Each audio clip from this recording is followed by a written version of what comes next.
नमस्कार विद्यार्थी मित्रांनो, इयत्ता 10वी गणित भाग 1 मधील पहिले प्रकरण 2 चलातील रेषीय समीकरणे या प्रकरणामधील सराव संच 1.5 हा शाब्दिक उदाहरणांचा आहे. त्या शाब्दिक उदाहरण आज आपण पाहणार आहोत. उदाहरणार्थ, वडिलांच्या वयामध्ये मुलाच्या वयाची दुप्पट मिळवल्यास बेरीज 70 येते आणि मुलाच्या वयामध्ये वडिलांच्या वयाची दुप्पट मिळवल्यास बेरीज 95 येते, तर दोघांची आजची वये काढा. हे शाब्दिक उदाहरण आहे. याच्यामध्ये आपल्याला दोन घटक आहेत, एक म्हणजे वडील आणि मुलगा, आणि या दोघांच्या आजची वय आपल्याला काढायची आहे. वडील आपल्याला या ठिकाणी वडिलांचं वय म्हणायचं आहे आणि मुलाचं वय म्हणायचं. ते आपल्याला माहित नाही, वडिलांचंही वय माहित नाही आजचं, मुलाचंही आजचं वय माहित नाही, म्हणून त्याच्यासाठी आपण चल मांडायचे आहे. वडिलांचे वय, वडिलांचे आजचे वय x वर्षे व मुलाचे आजचे वय y वर्षे मानू, असं आपण दोघांच्या वयांसाठी अक्षर मांडलेले आहे.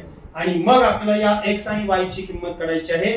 x ची किंमत मिळाली की ते वडिलांचं वय मिळेल आणि y ची किंमत मिळाली की ते मुलाचं आजचं वय मिळेल. आता आपण वाक्य व्यवस्थित वाचायचंय, अर्थपूर्ण आपण वाचायचंय. सतत आपण व्यवस्थित वाचन केलं की आपल्याला हे उदाहरण सोडवायला एकदम सोपं जाते. वडिलांच्या वयामध्ये, कुणाच्या वयामध्ये? वडिलांच्या. वडिलांचं वय काय आहे? x, तर इथं आपण x म्हणू. वडिलांच्या वयामध्ये मुलाच्या वयाची दुप्पट, कुणाच्या वयाची? मुलाच्या. मुलाचं वय काय आहे? y, त्याची काय म्हणताय? दुप्पट. दुप्पट म्हणजे 2 ने गुणायचं आहे. मग मुलाचं वय y आहे, त्याची दुप्पट होईल 2y. पुढे काय म्हणताय बघा, वडिलांच्या वयामध्ये, वडिलांचं वय x, मुलाच्या वयाची दुप्पट, मुलाचं वय y आहे, त्याची दुप्पट 2y. दुप्पट मिळवल्यास, मिळवणे म्हणजे काय करणे? बेरीज करणे. मिळवल्यास बेरीज 70 येते. किती येते बेरीज? 70 येते. अशा प्रकारचं हे पहिलं समीकरण आपलं तयार होईल. x अधिक 2y बरोबर 70, हे समीकरण नंबर 1 नाव देऊ आपण. आता पुढे वाचायचं पुढचं वाक्य. आणि काय म्हणते बघा, मुलाच्या वयामध्ये, मुलाचं वय काय आहे? तर y आहे. मुलाच्या वयामध्ये वडिलांच्या वयाची दुप्पट. आता कुणाचं दुप्पट करायचंय? वडिलांचं. वडिलांचं वय काय आहे? x, तर त्याची दुप्पट काय येईल?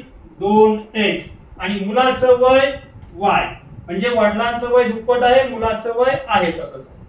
त्यांच्या वयांची दुप्पट मिळवल्यास, मिळवणे म्हणजे बेरीज करणे, मिळवल्यास बेरीज 95 येते. 95 येते, असं ते समीकरण दुसरं मिळेल. काय मिळालं दुसरं समीकरण आपला? 2x अधिक y बरोबर 95. आता ही एक सामायिक समीकरण आहे. हे एक सामायिक समीकरण आपण निरसन पद्धतीने सोडवायचं आहे. आता बघा, x चा सहगुणक या ठिकाणी 1 आहे, दुसऱ्या समीकरणामध्ये x चा सहगुणक 2 आहे, म्हणजे x चे सहगुणक समान नाही. y चा सहगुणक पहिल्या समीकरणात 2 आहे, दुसऱ्या समीकरणामध्ये y चा सहगुणक 1 आहे, तिथेही y चा सहगुणक समान नाही. मग आपण एकाचा सहगुणक समान आणू, आपण x चाही सहगुणक समान आणू शकतो, y चाही सहगुणक समान आणू शकतो. मग आता बघा, समजा आपण x चे सहगुणक समान आणायचं असं ठरवलं, तर पहिल्या समीकरणात x चा सहगुणक 1 आहे, दुसऱ्यामध्ये 2 आहे. मग 1 ला 2 ने गुणलं की 2 मिळेल. अशा प्रकारे आपण पहिल्या समीकरणाला 2 ने गुणू. मग पहिल्या समीकरणाला 2 ने गुणायचं म्हटल्यानंतर इथं आपण वाक्य लिहायचंय, समीकरण 1 ला 2 ने गुणू. ही सगळी वाक्य लिहायची आहेत. हे उदाहरण जे आहे 3 किंवा 4 मार्काला बोर्डाच्या परीक्षेला विचारतात, लक्षात घ्या. त्याच्यामुळं आपण व्यवस्थित सगळं लिहायचं आहे, शॉर्टकट मारायचं नाही. आता समीकरण 1 ला 2 ने गुणायचं, मग समीकरण 1 जे आहे त्याच्या प्रत्येक पदाला 2 ने गुणायचं. मग 2 ने x ला गुणल्यानंतर मिळेल 2x, अधिक आहे तसंच 2 ने 2y ला गुणल्यानंतर मिळेल 4y, बरोबर 70 ला सुद्धा 2 ने गुणायचंय. काही विद्यार्थी काय करतात, डावीकडे गुणतात, उजवीकडे गुणत नाहीत. 70 आहे तसं म्हणतात, उदाहरण त्या ठिकाणी चुकतंय. सगळं खालचं परत सगळं उदाहरण चुकीचं झालेलं असतंय. 70 लाही 2 ने गुणायचंय. 70 च्या दुप्पट मिळेल आपला 7 दुने 14 म्हणजे 140. हे समीकरण नंबर आपला 3 मिळेल. आता समीकरण 2 आणि 3 कडे 3 ची तुलना करू आपण. 2 आणि 3 या दोन समीकरणामध्ये आपण जर बघितलं तर त्याच्यामध्ये आपल्याला x चे सहगुणक समान मिळालेले आहेत. 2 मध्ये x चा सहगुणक आहे 2 आणि 3 मध्ये x चा सहगुणक आहे 2. मग आपण या ठिकाणी 2 आणि 3 मधल्या x चं निरसन करायचंय, पण दोघांची चिन्ह अधिक आहे. जर आपण बेरीज केली तर त्यांची बेरीज होईल 4 आणि वजाबाकी केली तर 2 ला 2 या ठिकाणी 0 उत्तर मिळेल. म्हणून आपण समीकरण 3 मोठा आहे म्हणून समीकरण 3 मधून आपण 2 वजा करू. इथं वाक्य लिहायचं आपला समीकरण 3 मधून 2 वजा करू. मग परत समीकरण 3 आहे तसं मांडायचंय. 2x अधिक 4y बरोबर 140 आणि दुसरं समीकरण त्याच्या खाली मांडायचंय 2x अधिक y बरोबर 95 आणि मग त्याच्या खाली आडवी रेषा. आता या 3 मधून 2 वजा करायचंय म्हणून खालच्या समीकरणाची चिन्ह आपल्याला बदलायची आहे. वजाबाकी करताना चिन्ह बदलायची, बेरीज करताना आपल्याला चिन्ह बदलायची गरज नाही.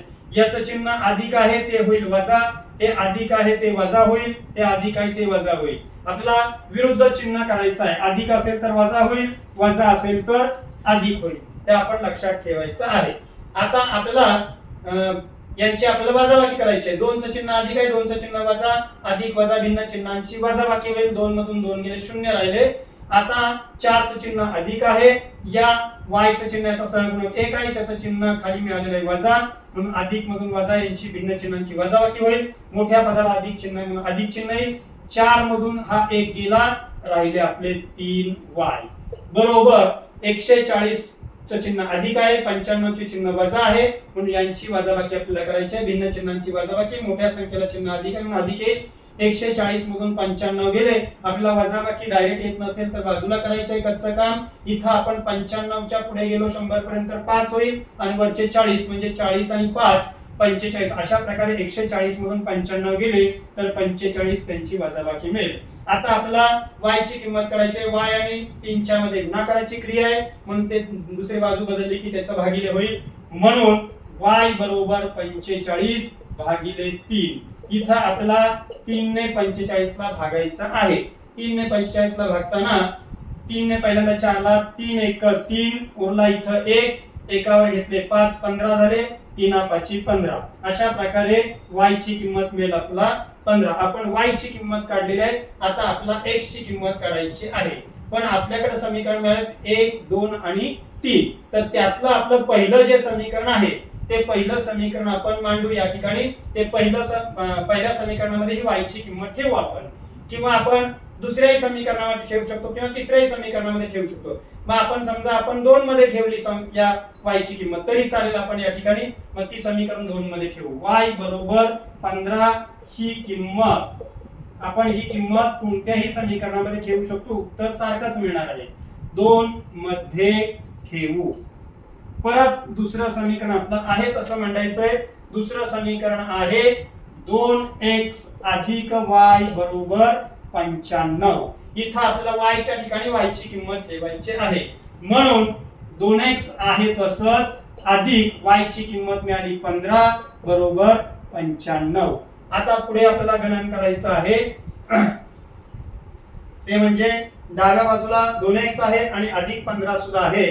मग अधिक 15 जे आहे त्याची बाजू बदलायची आहे. पहिल्यांदा आपल्याला हे अधिक आहे तिकडे गेल्यानंतर वजा होईल. मग राहिलं डावीकडं 2x बरोबर उजव्या बाजूला आहे 95 आणि अधिक 15 ची बाजू बदलल्यानंतर अधिकची विरुद्ध क्रिया होईल वजा 15. म्हणून 2x बरोबर आता 95 चं चिन्ह अधिक आहे, 15 चं चिन्ह वजा आहे. भिन्न चिन्ह आहेत, भिन्न चिन्हांची वजाबाकी होईल. मोठ्या पदाचं चिन्ह अधिक म्हणून अधिक येईल. इथं 95 मधून आपल्याला 15 घालवायचे आहे, ही वजाबाकी करायची. त्यातला आपण हे 5 गेले राहिले 90, 90 मधून 10 गेले राहिले 80. अशा प्रकारे आपल्याला त्यांची वजाबाकी मिळेल 80. आता 2 आणि x च्या मध्ये गुणाकाराची क्रिया आहे. 2 ची बाजू बदलल्यानंतर आपल्याला ते भागिले होईल. म्हणून इकडे राहिलं डावीकडे x बरोबर 80 भागिले 2. म्हणून आपल्याला या ठिकाणी x बरोबर 2 ने 80 ला भाग जातोय तो घालवायचा. समसंख्या आहे, समसंख्येला 2 ने भाग जातो. बे बे बे बे चौक 8 बे 0 0. अशा प्रकारे आपल्याला x ची किंमत मिळाली 40 आणि आपली y ची किंमत मिळालेली आपल्याला 15. अशा दोन्ही किमती आपण काढल्यात. x ची किंमत 40 मिळालेली आहे, y ची किंमत 15. पण आपल्या उदाहरणामध्ये विचारलेलं आहे की दोघांची आजची वये किती किंवा शोधा किंवा सांगा, तर त्याच्यामध्ये आपल्याला एक्स हे जे आहे आपण चल मांडलेलं आहे ते वडिलांचं आजचं वय, म्हणून शेवटी आपल्याला लिहायचं आहे वडिलांचे आजचे वय 40 वर्षे आहे आणि मुलाचे आजचे वय, मुलाचं आजचं वय आपण वाय मांडलं होतं, वायची किंमत आपल्याला 15 मिळालेली आहे, म्हणून मुलाचे आजचे वय 15 वर्षे आहे. आता काय होतं माहिती का विद्यार्थी मित्रांनो, की काही विद्यार्थी काय करतात एक्स आणि वाय ची किंमत काढली की थांबतात आणि हे उत्तर लिहित नाहीत. हे उत्तर न लिहिल्यामुळं तुमचा अर्धा मार्क कट होऊ शकतो. हे सुद्धा उदाहरण बोर्डाच्या परीक्षेला 3 किंवा 4 मार्काला विचारतात. असं व्यवस्थित आपण सोडवल्यानंतर आपलं बरोबर येईल, त्या ठिकाणी आपल्याला पैकीचे पैकी मार्क मिळू शकतात. हे शेवटी आपलं जे विचारलंय ते उत्तरामध्ये शेवटी मांडायचंय, लक्षात न विसरता आपण मांडायचंय, नाही तर त्याचा अर्धा मार्क आपले कट होऊ शकतात. धन्यवाद.